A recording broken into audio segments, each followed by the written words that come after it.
Hi friends, welcome to Chellam tips. Friends, இன்னைக்கு வீடியோல ஒரு யூஸ்ஃபுல்லான ஒரு டிப்ஸ்னு கூட சொல்லலாம்.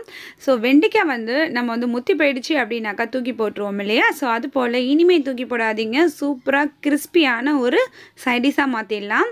நம்ம வந்து இந்த முத்தி போன வெண்டைக்காயை வச்சிட்டு ஒரு பகோடா செய்ய போறோம். சோ ரொம்பவே கிறிஸ்பியா இருக்கும். ட்ரை பண்ணி பாருங்க.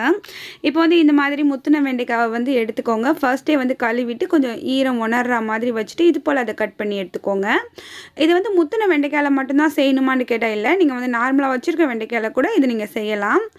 இப்போ முத்தின வெண்டைக்காய் அப்படிங்கிறதே தெரியாது நம்ம இதல பண்ணும்போது. தேவையான அளவுக்கு டேஸ்ட்க்கு ஏற்ப உப்பு போட்டுக்கோங்க. 1/4 ஸ்பூன் மஞ்சள் தூள். அது கூடவே 1 ஸ்பூன் அளவுக்கு மிளகாய் தூள் சேர்த்துக்கோங்க. அடுத்ததா இது கூட கொஞ்சமா கரம் மசாலா சேர்த்துக்கோங்க ஒரு 1/4 ஸ்பூன் அளவுக்கு. இப்போ எல்லாத்தையுமே சேர்த்து அப்படியே லைட்டா மிக்ஸ் பண்ணி விட்டுறலாம்.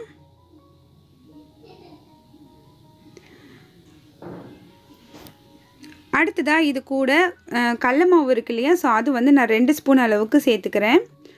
அடுத்தது அரிசி மாவு 1 ஸ்பூன் சேர்த்துக்கிறேன். சேர்த்துட்டு எல்லாத்தையுமே இது மாதிரி ட்ரையாவே முதல்ல நல்லா பரட்டி விட்டுக்கோங்க. சோ அடுத்தது இது கூட ஜீரகத்தூள் ஒரு 1/4 ஸ்பூன் அளவுக்கு சேர்த்துட்டு கொஞ்சமா தண்ணியை வந்து இது போல தெளிச்சு நான் வந்து அப்படியே எல்லாத்தையுமே மிக்ஸ் பண்ணி எடுத்துறேன். சோ இந்த மாதிரி இருக்கு फ्रेंड्स. இப்போ ஒரு கடாயில எண்ணெய் வந்து கொஞ்சமா ஊத்திட்டு ஹீட் பண்ணிக்கோங்க.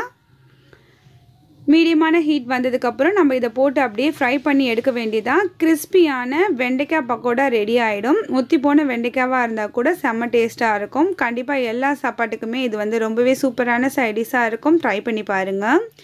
சோ இனிமே வெண்டைக்காய் முத்திடுச்சுனா நீங்க தூக்கி போடவே மாட்டீங்க. ஒன்ஸ் இது போல ட்ரை பண்ணி பார்த்துட்டீங்க அப்படினாக்கா. இப்போ நல்லா செவந்து வந்ததுக்கு அப்புறம் நான் இத ஒரு பிளேட்க்கு மாத்தி வச்சிருக்கேன் பாருங்க. செமையான சைட் டிஷ் சாம்பார் சாதம், ரசம் சாதம், தயிர் சாதம் எல்லாத்துக்குமே சூப்பரா இருக்கும். கண்டிப்பா நீங்களும் ட்ரை பண்ணி பார்த்துட்டு எப்படி இருந்துச்சு அப்படிங்கறத மறக்காம வந்து கமெண்ட்ஸ்ல சொல்லுங்க. இந்த வீடியோ பிடிச்சிருந்துச்சுனா எப்பவும் போல லைக் பண்ணி இனிமே சப்போர்ட் பண்ணுங்க. அடுத்து ஒரு இன்ட்ரஸ்டிங்கான வீடியோல உங்களை நான் சந்திக்கிறேன். அதுவரைக்கும் thanks for watching. Bye.